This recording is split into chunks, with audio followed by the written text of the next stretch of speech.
to start by talking about some of the problems we face, because then I really want to get to the part that I think is more important, which is the solution. I think we all have a general idea of the problems that we face, otherwise we wouldn't be here, otherwise we wouldn't care. We'd be going about our daily lives and hoping not to be bothered by the government, state, federal, and local. The biggest problem that we face in America right now is that we are facing...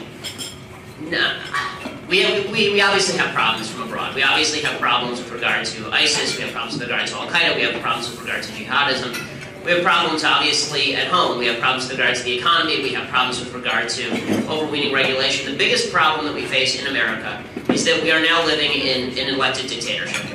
And I really mean that. The executive branch of our government basically can do whatever the hell it wants.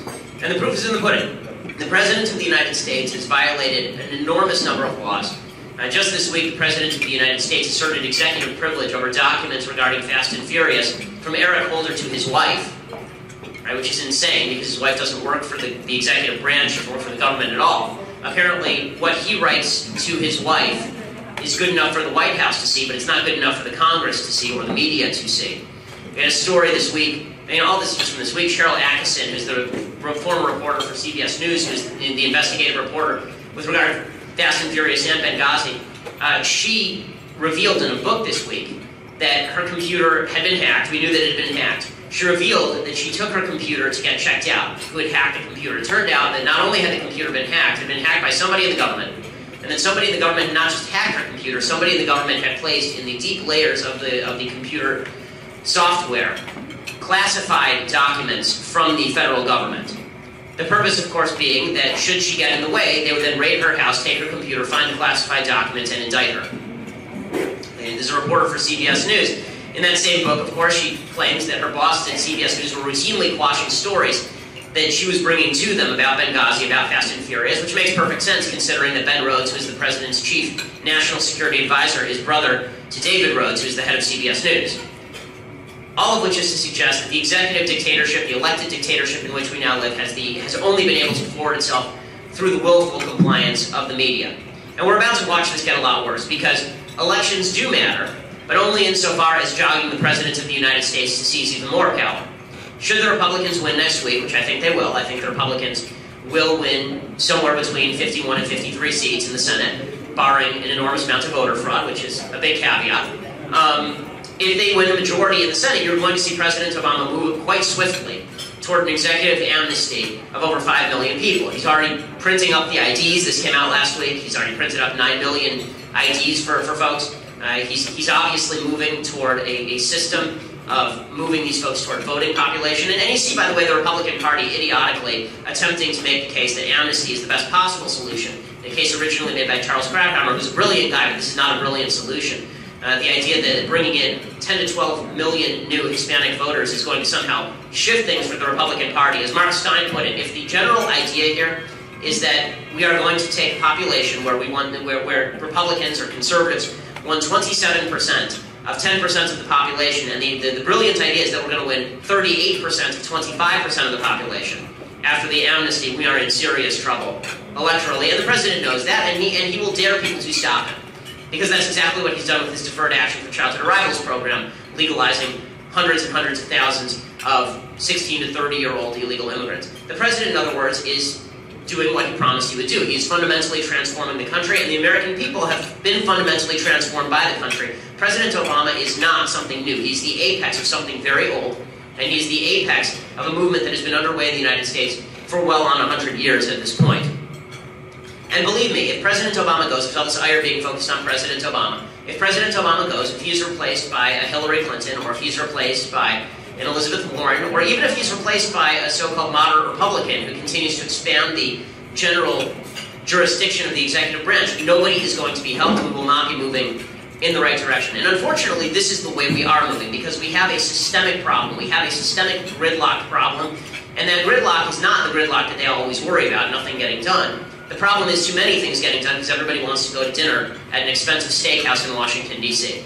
The problem is that everybody who's in Washington, D.C. is happy to get together and work on things so long as they don't have to be blamed for it. They're happy to work on broad-scale legislation that they can then toss over to the regulatory bodies to fill in all the blanks, and that's what affects our lives. And we are coming on tyranny here. I mean, tyranny comes wearing bunny slippers, not wearing jackboots, at least here in the United States. And we're watching it happen right now. If you've been watching the cases in Houston or Idaho, if you saw the mayor of Houston subpoenaing the sermons of pastors at private churches for issues of homosexuality because they passed an ordinance in the city of Houston regarding equal rights for transgender folks, and she wants to go after the churches.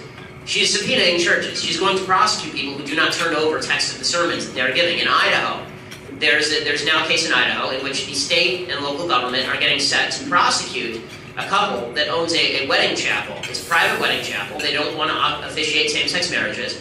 And the state of Idaho is threatening to sue them $7,500 a day and put them in jail for 180 days for every single day that they refuse to operate same-sex marriages.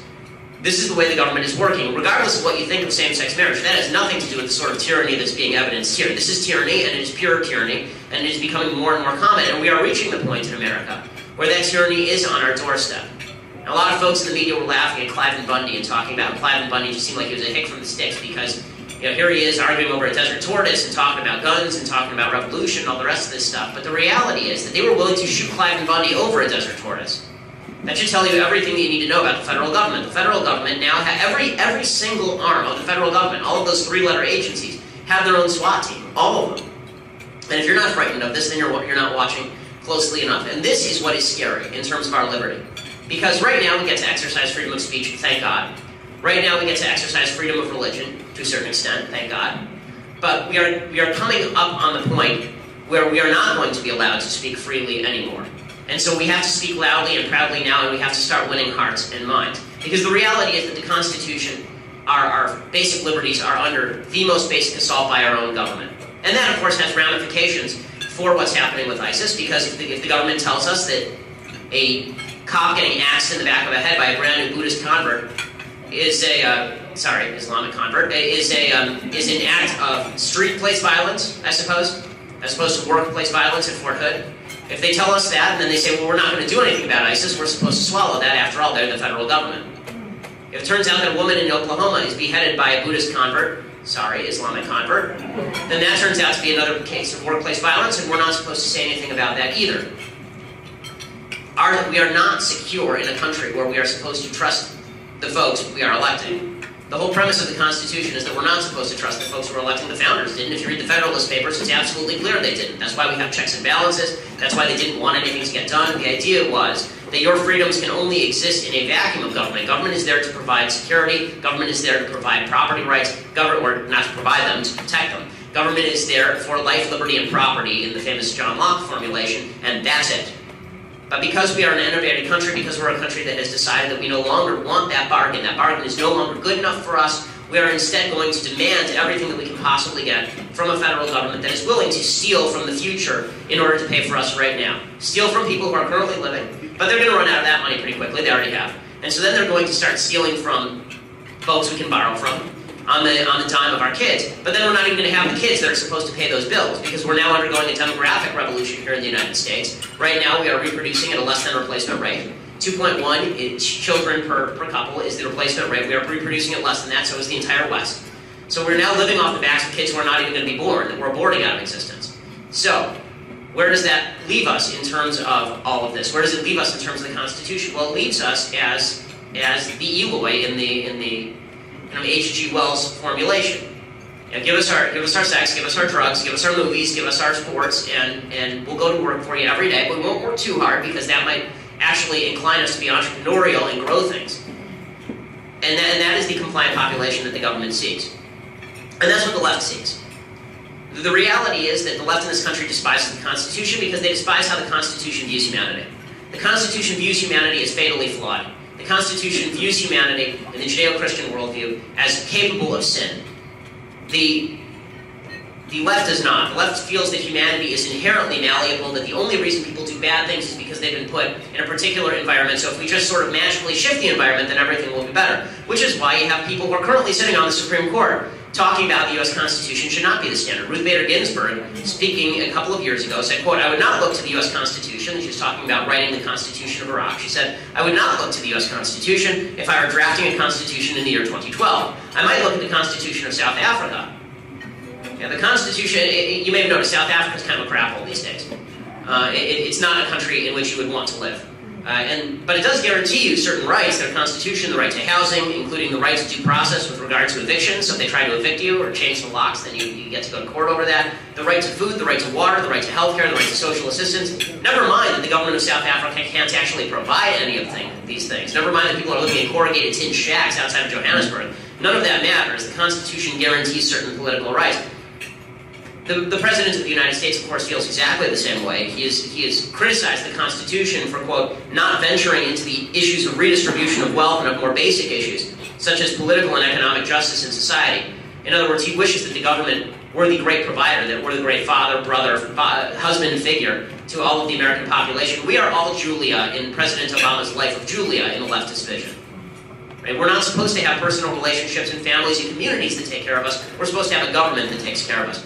I mean, there have been other constitutions in the past, by the way, that guaranteed these sorts of rights. I mean, there's a constitution in the relatively recent past that talked about how the distribution and usage of real estate would be supervised by the state to prevent abuse, and there would be a universal health care law in order to maintain health and the ability to work, in order to protect motherhood and prevent economic consequences of age.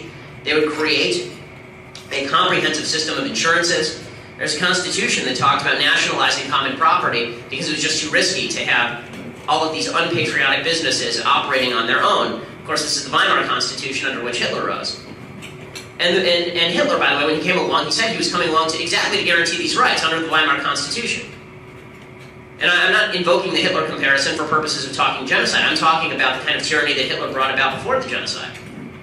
When Hitler came about, Hitler talked about it. If you look at the Enabling Act of 1933, when he immediately came into office, the first thing that he did is he said, look at our system.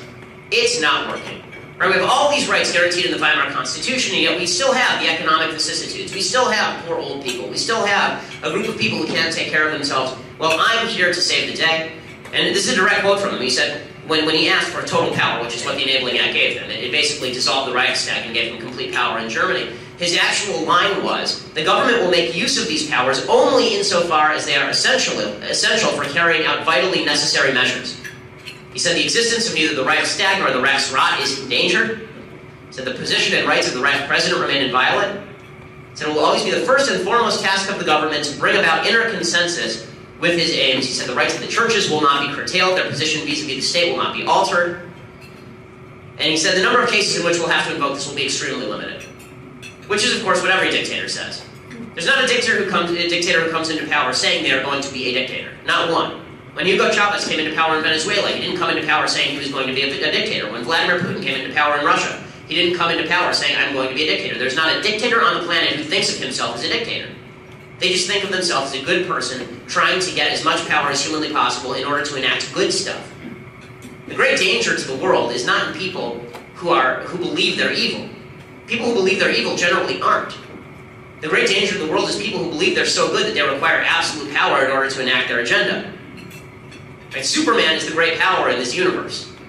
And Superman is the scariest one. Right? I mean, and this is why the rise of the Superman should be scary to all of us. But that's the direction in which we are moving. Is the government as the great arbiter, the great social arbiter, providing us our morality, providing us our economic livelihood, providing us with security, and providing us with all the wants and needs that we should ever desire. It's a violation of virtually all of the Ten Commandments, but it is certainly idolatrous, the way in which Americans have been taught to think about government. The reality is that all of the basic principles undergirding the U.S. Constitution are now being violated by this particular administration, but by the American people as a whole. We've been convinced for 100 years by the public education system that all of the basic principles upon which this country was founded are in and of themselves evil. I'll talk about how to fight this in just a little while, because I know this is massively depressing, and I know that we're on a relatively high floor, so you would be injured if you jumped out the window. But you know, certain basic principles with regard to the Constitution that the founders believed in the American people just don't believe them anymore. Whenever people say we have to argue with Obama, we have to defeat Obama, no, we have to defeat Obama-ism. When people say we have to stop Hillary, no, the answer is not stopping Hillary. The answer is stopping the ideology that makes Hillary Clinton possible. When people say, well, if Republicans just won a few elections, no, guess what? Republicans have won some elections, it turns out. And that hasn't stopped things. The ideology of the country must change. The philosophy of the country must change, and the only way to do that is to go to ideological war.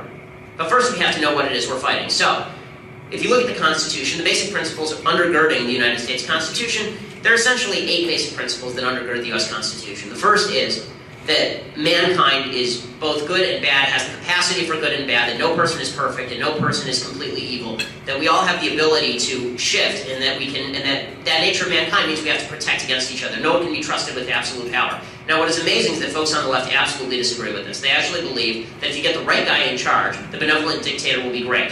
He'll be fabulous. They agree with Aristotle. The right guy in charge makes everything okay. And so that's why you see the American people buying into this on a day-to-day basis. They actually believe, well, if we just had the right guy in power, then it would be okay for government to have this much power. The American people do not trust themselves with the power, but they trust some judge sitting in a black robe in a courthouse, some over-glorified county courthouse in Washington, D.C. with nice marble pillars. That person can tell us exactly how things ought to be, because after all, they are the wisest and most beneficent of all beings. It's directly at war with the basic idea of Judeo-Christian values. It's a Marxist notion, as we mentioned before. The second principle underlying the U.S. Constitution is that our rights do not come from government, our rights come from God. They come from nature, or nature's God. That was the formulation of virtually all of the founders. These supposedly a-religious men all believed that rights would come from a divine source. They do not come from government. If they came from government, we would all be screwed. Because the same government that has the ability to grant you a right has the ability to take away that right. Which, by the way, we're watching in real time. It's fascinating to watch as the left changes its own standards in order to capitulate to its broader moral system. For example, you have all these folks on the left now saying that we all have to fund their contraception. And so they can't go down to Rite Aid and buy a pack of condoms for $5. And not only we have to fund them, actually, nuns have to fund them. Right? It's important that nuns be involved in this. The state of California just passed a law, that it's actually a regulation, not even a law. They just put forward a regulation that all religious institutions in the state of California have to provide insurance that covers not only contraception but abortion. So if you're now working at a church in California, your insurance has to cover your abortion while you're working at the Catholic Church in California. Right? So that's what freedom of reproductive rights means to them. But the same California, the exact same state that is doing that, is now requiring that every college in California has to have a standard whereby if 2 kids in college want to have sex with one another, they basically have to have a permission form. This is true. In the state of California, you can now be charged with rape if you do not have affirmative consent every step along the way from holding hands to full-on sex. And I told my wife that if that were the standard, then we've never had legitimate sex. I mean, there's not a person in the world who actually has a signed permission form or is asking every step of the way whether, can I do this, can I do that? I mean, it sort of ruins the mood a little bit. But that's it. But that's the left in a nutshell. The same left. What's that? They actually developed an app for that. I know they do have an app for it now, and it's a brilliant idea. Now you can have your partner sign the app, and it'll send it to a central database, so you can show it to the colleges later to demonstrate that you in fact had consent. This is what happens when you believe that rights don't come from God, they come from government, because the same government that provides you the right to condoms is the same government that can take away your right to actually have consensual sex, unless it meets their standards of consensual sex. The third principle undergirding the U.S. Constitution is that these rights extend to action. They are not just existing in your mind. The freedom to speak involves the actual freedom to speak, not just freedom of thought. Freedom of thought is a pernicious phrase, and it's very often thrown around by the left. Well, we have freedom of thought. Well, what the hell good is that to? I don't care what's in your head. I'm not a mind reader. You know, when people say freedom of religion, you have the freedom to think what you want about religious matters. So, I mean, that doesn't help me in any way, shape, or form. As a religious human being, the whole point of being religious is to act out your religious ideals in a public and private manner. It's not that you think about God in a certain way. I know there's all this New Age bullshit, about how the wealth of what religion is truly about is just what you think about the divine, or what you think about the spirit world, or what you think about, you know, Gaia. But the reality is that those of us who actually live in the religious world understand that there are actual commandments and actual behaviors that are mandated and that you have to act out. And the founders understood this as well. Which is why, for example, that the same thing is true in regard to right to property. John Locke believed that in order to really own property, you had to work it. That's why we have a law of adverse possession. meaning that if you have a piece of land somewhere out in the nether regions and somebody occupies it and starts working the land for 20 years, if they're there for 20 years and you never notice them, you never tell them to get out, they actually become owners of the land, according to American law. And by the way, according to John Locke, and according to virtually all Western legal systems. Because the idea is that you actually have to act on your thoughts. You can't just have your thoughts. The fourth principle on which the Constitution is built is that those rights can never be taken away from you by any power, and that therefore you have the right to resist any attempt to take away those rights. And this is where people start to get very uncomfortable. I had this debate with Michael Medved, actually, who's on our side of the aisle and writes for Truth Revolt. I had this debate with Michael Medved recently at a gun debate in Seattle, and Michael and I got into it a little bit because I've done a couple of gun debates that have been pretty widely watched. I did one on Piers Morgan that was pretty widely watched. And in that debate, I talked about how the real rationale for the Second Amendment was not self-defense and it wasn't hunting. The real rationale for the Second Amendment was armed revolution if necessary, right? Which is stated directly in the text of the Second Amendment. Right? A well-regulated militia being necessary to the preservation of a free state, right? It is right in there. The preservation of a free state, right? That's what it's all about. And Michael got very uncomfortable with this because people get uncomfortable with mentioning these things because they sound extreme. And he said, well, can you name a situation in which, we would take up arms against the government? I said, yeah, people dragging you off to jail or to a camp because of your religion. Right? And obviously, that would be a cause for doing that. And we're all of about 15 minutes away from that. I mean, check your watches and synchronize them because we're getting close. When the mayor of Houston can subpoena religious speeches, when people can be thrown in jail if they don't perform same-sex marriages in violation of their own religion, we are getting very close to this point. That, by the way, is the fifth point, is that you have to be the guardians of your own rights. There's nobody else who's going to guard them for you. There's no great power in Washington, D.C. who's going to guard those rights for you. Of course, the left doesn't believe this. They believe that there is that great power, and that great power resides in the White House or in the executive branches or in the various executive agencies. The sixth point undergirding the U.S. Constitution is that local governments are the greatest forces to preserve these rights, because the national government is far away from you. You can find your local government, and you can, if you don't like it, you can do what the founders did, you can tar and feather people. So local government is a lot more easy to control, and people forget this about the founders, just how extreme they were. Everybody wants to make it seem like the founders were just a bunch of guys sitting around in wigs and drinking tea. And that was not the case. I mean, go back and watch the first episode of the John Adams series, and that gives you a better idea of who the founders were. There were a lot of folks swigging a lot of beer and doing a lot of property damage.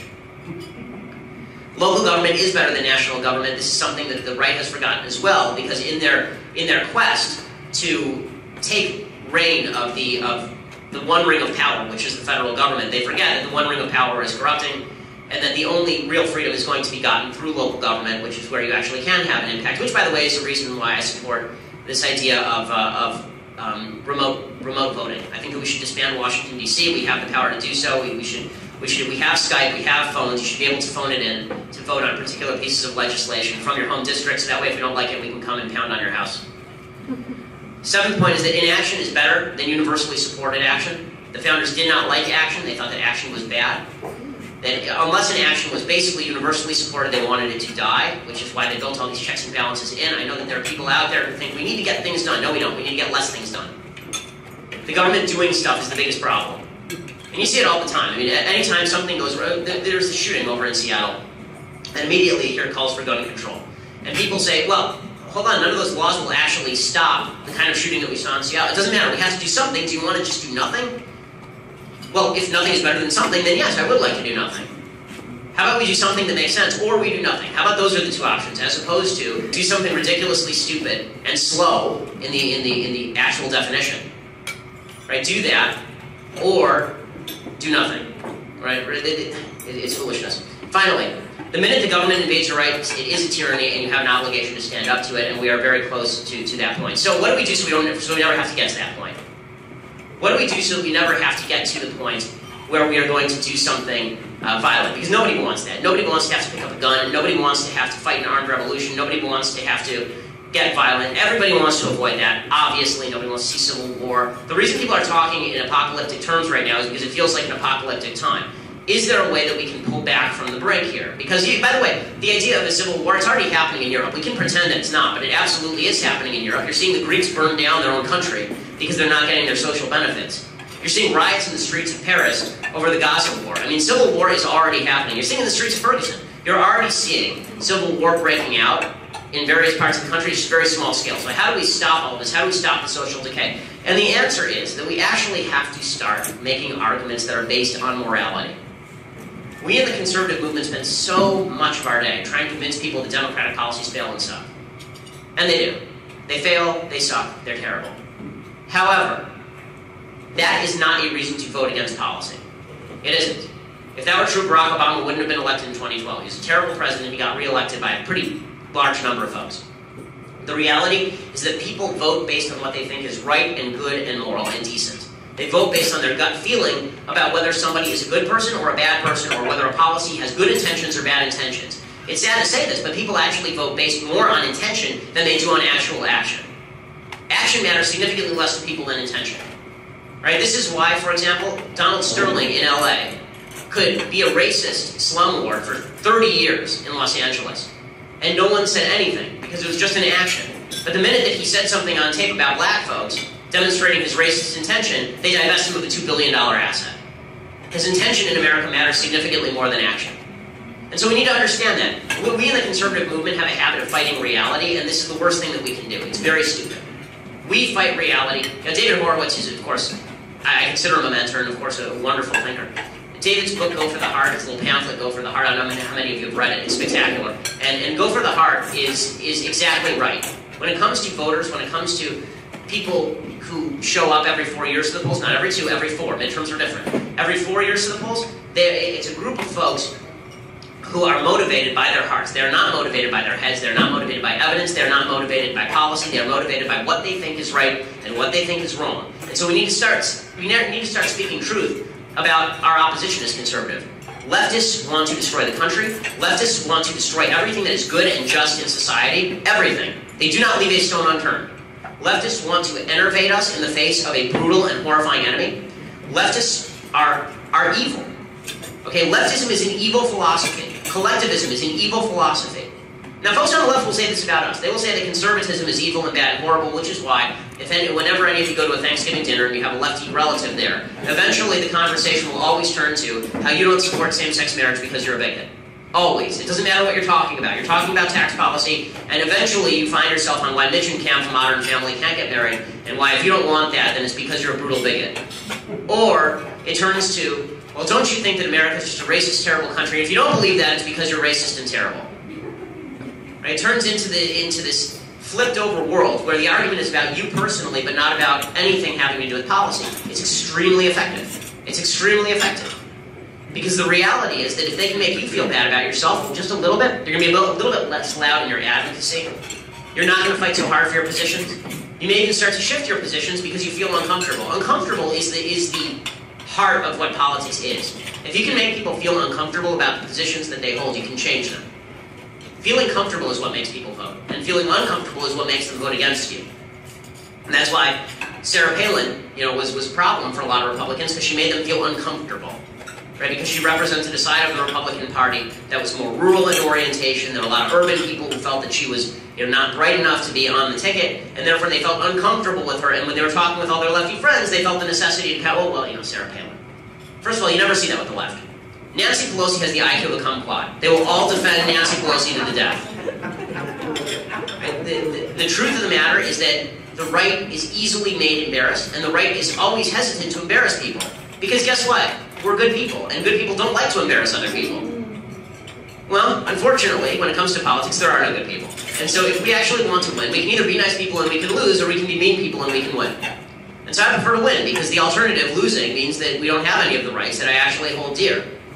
When it comes to putting, in the phrase of the president, our boot on the throat of people who disagree with us, it's something that we absolutely ought to do, ideologically speaking. We need to be making a moral case. And we also need to be making a case in terms that people understand. And this is where the conservative movement also fails. Not just in terms of the messaging that they push, but in terms of, number one, the targets they pick, and number two, how they go about attacking those targets. In terms of the targets that they pick, we are constantly believing that elections solve problems. Elections do not solve problems. The real